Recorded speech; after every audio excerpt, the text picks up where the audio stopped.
This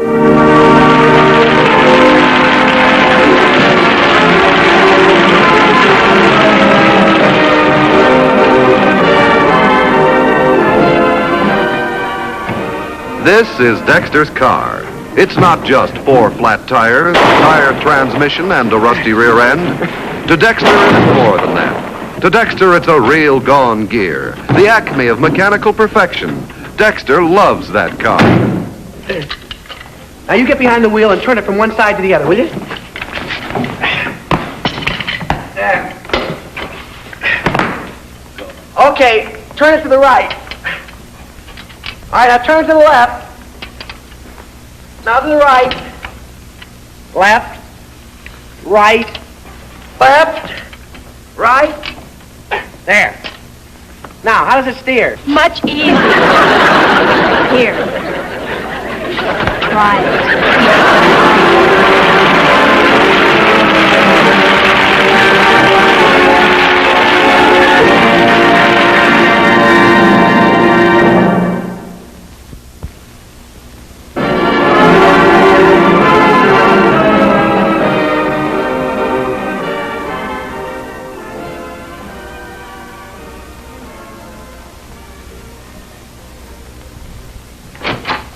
Miss Hibbs? Yes, Mr. Archer? I'm waiting. Will you please come in? I am in, Mr. Archer. Sorry, it's one of those days. I don't know where to begin. There's that letter to Benson to write, and the brief on the Hawkins case, the hearing on the Hill Street property, and that deposition with McClellan, Harper, Sanderson, and Codd. Oh, and I have a 12:30 appointment with Judge Peters. No matter what happens, remind me. I don't want to be late. You know how he is. I'll remind you, Mr. Archer, it's not Codd. What? It's McClellan, Harper, Sanderson, and Trout. Oh, well, I knew it was something fishy. Get on with it. The letter to Benson. Dear Mr. Benson, according to the... Hello. Oh, hello, Dexter. Mr. Archer, I was going out to 50th Street, all the way on the other side of town, and I was wondering if I could do any errands for you. Thank you, Dexter, but no. Really, Mr. Archer, it wouldn't be any sacrifice on my part, because as I said, I have to go out to 50th Street anyway, and I'd be delighted to do anything you wanted me to do. Dexter, I'm busy. Very, very busy. You're sure I can't do anything? You're positive, Mr. Archer? You're sure you're positive? Well, do you mind if I use it? What? Use what? Your car, Mr. Archer. No, Dexter. I'm sorry. No. Goodbye.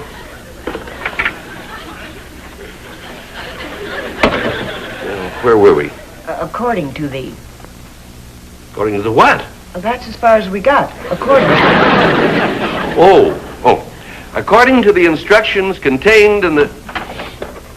Hello, Harry. I hope I'm not interrupting anything, dear. No, Janet, I have all the time in the world. Well, the most embarrassing thing just happened to me. I was in a store buying something when I... Hello? Dexter, listen. No. No. No.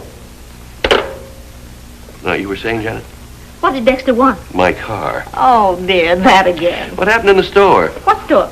Oh, well, I bought some pot holders, and when I started to pay for them, I realized that... I said no, I meant no, I don't want to talk about it. Now, please, don't call me anymore. I'm terribly sorry, Judge Peters. I thought it was someone else. Well, certainly, I'll take care of it right away, and I'll be there 12:30 promptly. Right? It's been this way all day. Well, then I won't bother you, dear. Just give me $20. What for? To pay for the pot holders. $20 for pot holders? How many pots are you planning to hold? You don't understand. The pot holders only cost 69 cents. And I left home without any money. Oh. Mm-hmm. Wait a minute. Now, if the potholders cost 69 cents, why do you need $20? It's all very simple. Daddy, it's terribly important. How'd you get here so fast? Oh, we were just downstairs, Mr. Archer. We didn't want to interrupt your work. Corliss, no. Dexter, no. The answer is no. Don't you want to think it over? No. Oh, Daddy, it's a matter of life and death. You can't say no. No. Well, there you see, I've said it. You need the car for? To borrow a car. You want to borrow my car to borrow a car? Is that right, Dexter? Yes, sir. We need it to go out to 50th Street. That's where Jim Pearson lives. And he owns the car. But I have to have your car to borrow. Please go away. Somebody please tell me what this is all about. Well, Dexter wants to borrow Jim Pearson's car to take me to the dance tonight. And we want to borrow Daddy's car to go over and ask him. Well, I should think that a telephone call would simplify everything. Oh, no, Mr. Archer. You see, it's the personal approach that counts. I mean, when I called you to ask you if I could borrow your car, you said no, and that's exactly what Jim Pearson would say if I called him. No, it's much harder for a person to refuse when somebody is asking them face to face. Excuse me, dear. Face to face. No. Mom, please make Daddy understand. Dexter's differential fella. Looks perfectly all right to me. We were just driving along, and all of a sudden, bang! There it was in the middle of the street. And I don't have the money to fix it. Please, Daddy. Mr. Franklin's using his car, and yours is the only one we can get to get Jim Pearson's car. Maybe you better, Harry. No, all right. It's parked around the corner in front of the drugstore. Oh, golly, Daddy, you're wonderful. You're so understanding. Now, wait a minute. You've got to be back by 12 o'clock. Not a minute later. I have an important engagement with Judge Peters. Oh, don't worry, Mr. Archer. We got plenty of time. It's only 10 now. I'll leave the key under the seat. No, Corliss can give it to me tonight. I have an extra. Thanks, Daddy. You're so generous, so considerate, and so predictable. Now, Janet, answer me just one question. If you borrow the car for 69 cents, why do you need $20 for potholders? I mean, if you borrow the car, if you need 65 cents, here's the 20. Thank you, dear. And just to clarify matters, the $20 is for groceries.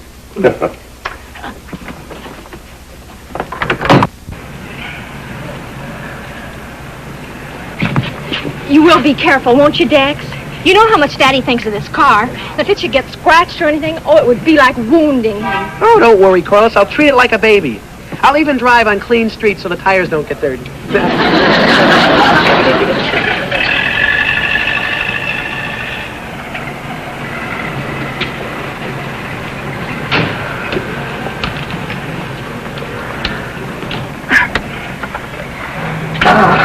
Careful now, Dexter. Don't worry, Corliss. I'm careful, even though I am irresponsible.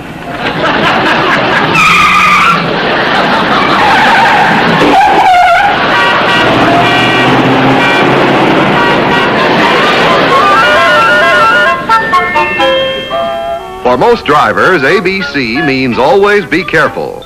For Dexter, ABC means auto behave crazy.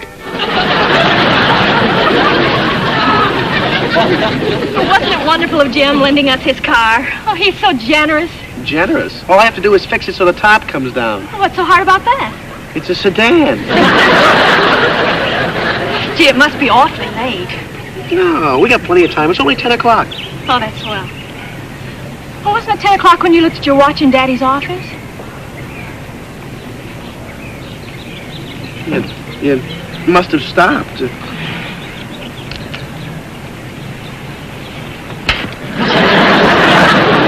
It stopped. Oh, we'll have to hurry, Dex. Come on.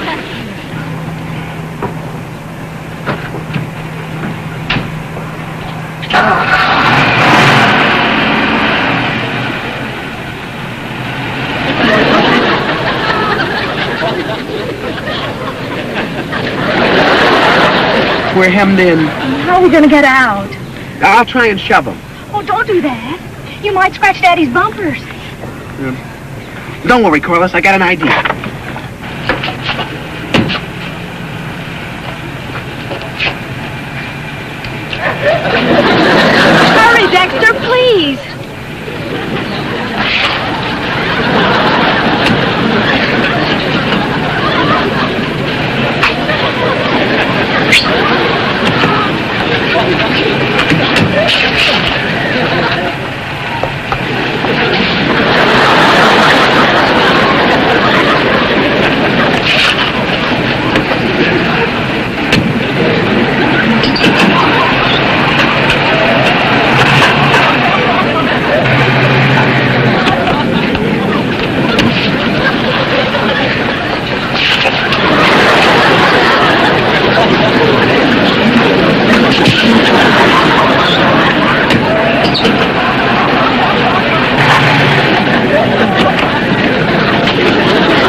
Once more ought to do it. Hurry, Dexter, hurry.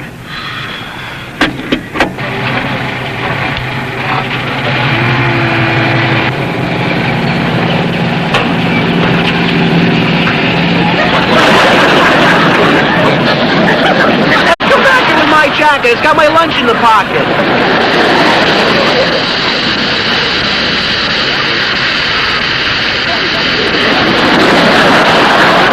Oh, no.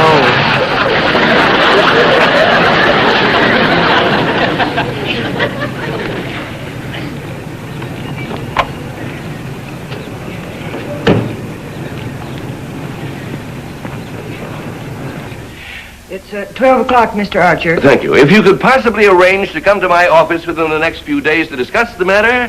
But you have an appointment with Judge Peters. Thank you. I'm sure that we could arrive at a much better understanding.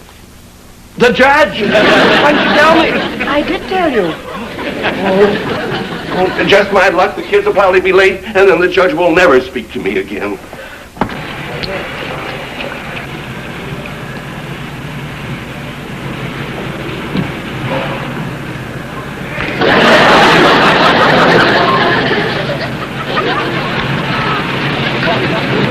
Pardon me, but is this your car, sir?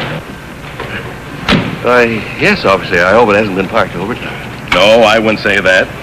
It's just parked in the wrong place. What? It probably escaped your attention, but there's a hydrant in front of your building. May I see your driver's license, please? Certainly.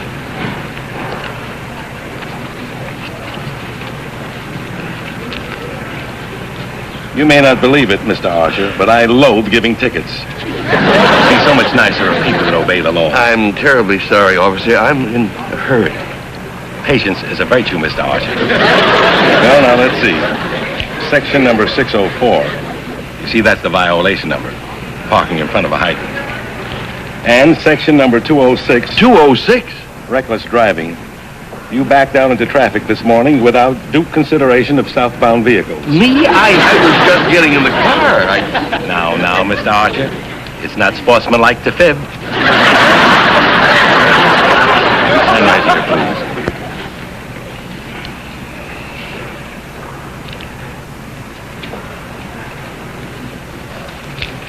Here we are. And thank you for your cooperation.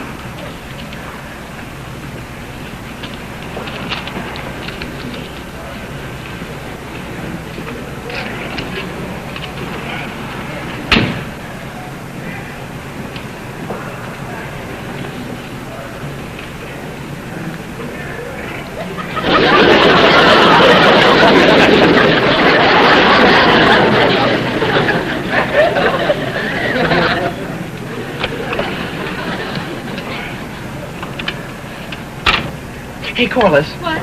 Well, look, I need some help. If you'll just hold that jack, I can jack it out. Okay? Got under the axle? Uh-huh. Okay, hold it. Go ahead.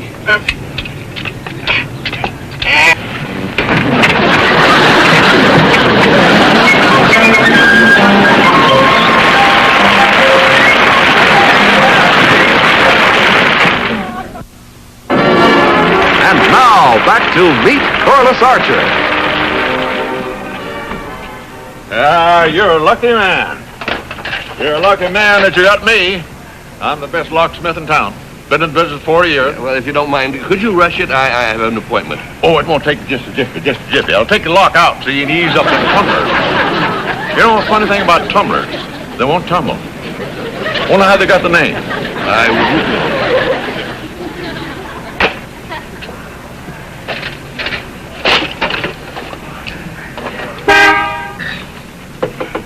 It's kind of complicated under here. Confusing. Say, where is the lock? You're right under it. Oh, yeah, so it is. Hey, let's get my glasses here. Huh. Funny looking thing, ain't it?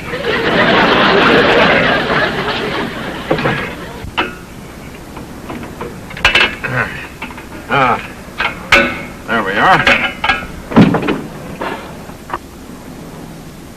This lock is bigger than I thought it was. That's not the lock, that's the speedometer. Yeah, so it is. Say, will this car do 110? I never tried. Well, I'll put this thing back. No, I don't need it. I don't want the speedometer. All I want is for the lock to work. I have an appointment.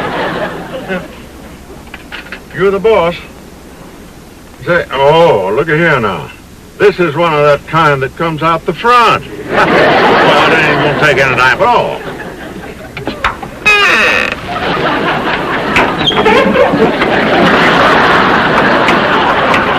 I'm sure you know what you're doing. Hell, I never had this much trouble getting these locked out. Putting them back is what's bothersome.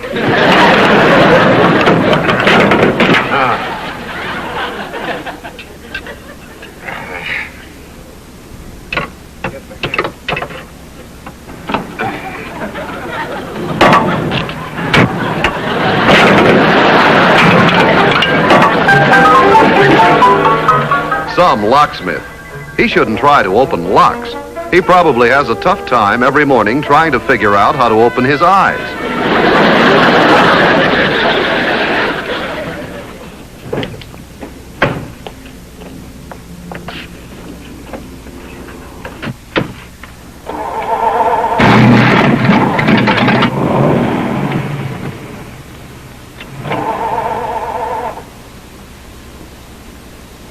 Holy cow, we're out of gas.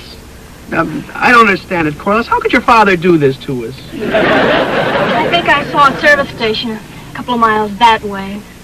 Come on, Dex. What else could happen to it? Nothing, I guess, except maybe it was that way. Well, all right, here goes.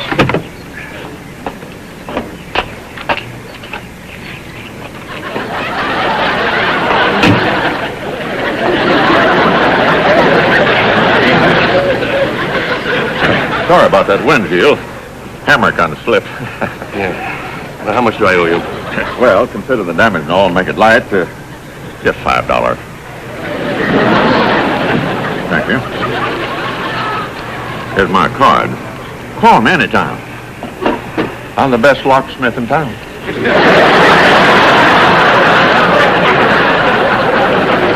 Hey, wait a minute. Get out of there. My dear friend, I'm trying to get out of here. I've been trying for the last hour. In my car? Your car? Look, you better beat it before I call the police. You better stop threatening me before I call the police. My windshield. My dashboard. My gas broken. Wrecked. I don't know what your game is, but I wish you'd play it somewhere else. I have an appointment. Get out of my car. Fellows having a difference of opinion? Officer, arrest this man. You better get a straitjacket for this maniac. Look what he did. Practically wrecked it. Officer, I can explain. My key didn't work, so I brought in a locksmith, and he had a few little accidents. Accident. Officer, this man is the nerviest crook of the century. Bringing in a locksmith in broad daylight. I have a perfect right to bring in a locksmith when the lock in my car won't work. That is not your car. Fellows, I think we better take a little walk to the station and have a talk with the lieutenant.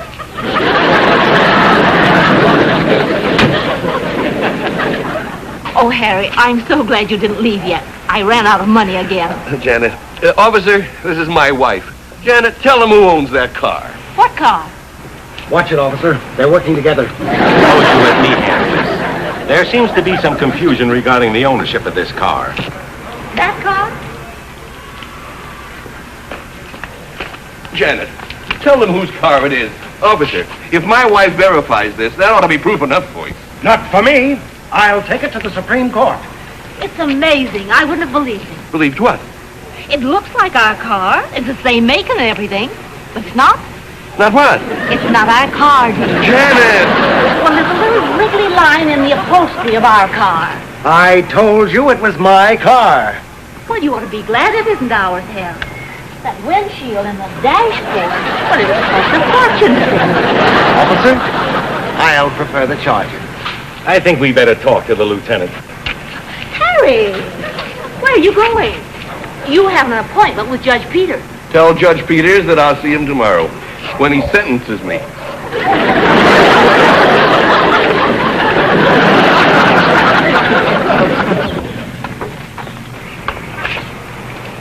It was 3 miles. You know, Dexter, we can't possibly tell Daddy we ran out of gasoline. That excuse is just as obvious as the flat tire. Well, there's only one thing he's going to believe then. We'll have to wreck the car. Dexter, You know, if your father doesn't take care of his tires or put gasoline in the tank, well, he shouldn't impose it on us. Dexter, the gasoline. What about it? You forgot to take the cap off the gasoline tank.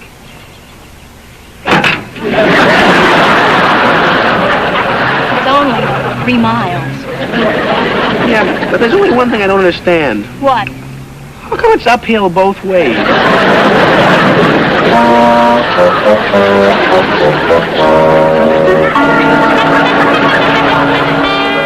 Poor Dexter must have been born under an unlucky star. If he inherited $1 million, the next day Congress would pass a law against money.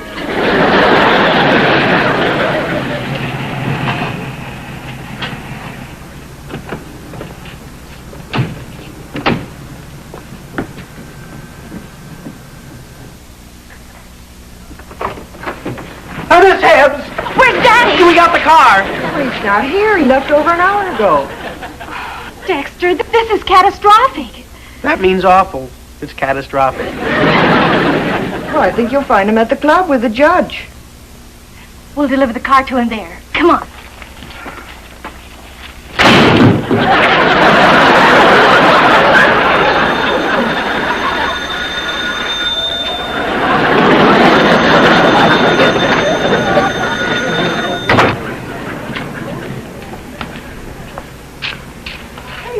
Oh, the windshield and the dashboard wrecked. Oh, how are we going to explain this to Daddy? Well, we'll just tell him the truth, that somebody did it trying to steal the car. Broad daylight. He'll never believe us. It even sounds like a lie.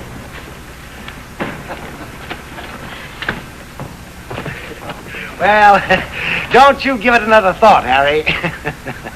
It must have been a terrible inconvenience to you. Oh, well, everybody makes mistakes now and then. Well, you've been a real sport about this. I sure appreciate it. Well, it's kind of an unusual way to make a friend, but despite everything that happened, I'm certainly glad I met you. Now, don't forget, I want to pay all the damages. Well, there's only one thing to do. Run the car over a cliff. Sympathy. I'll be in it.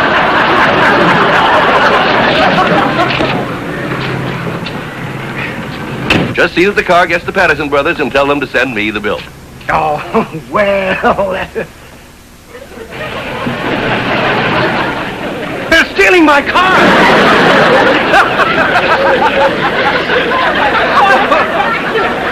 Would you mind telling me what's so funny? Well, Corliss is our daughter and Dexter's her boyfriend. Why, you beast, you. Getting your kids to steal cars for you. Oh, now, you don't understand. Help! Police! Police, help!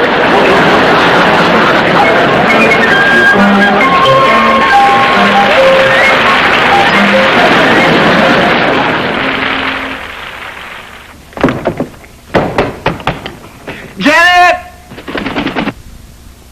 Do something, will you? I can't get out. I called the locksmith here. He should be here any minute. Here he is, Harry. Corliss just let him in. Oh, thank goodness. Howdy, Mrs. Archer. Having a little trouble? Well, don't worry. If I do say so myself, I'm the best locksmith in town. Oh, no, not again, not him. Don't worry about a thing, Miss Archer. Have you out of there in the jiffy. No, stop.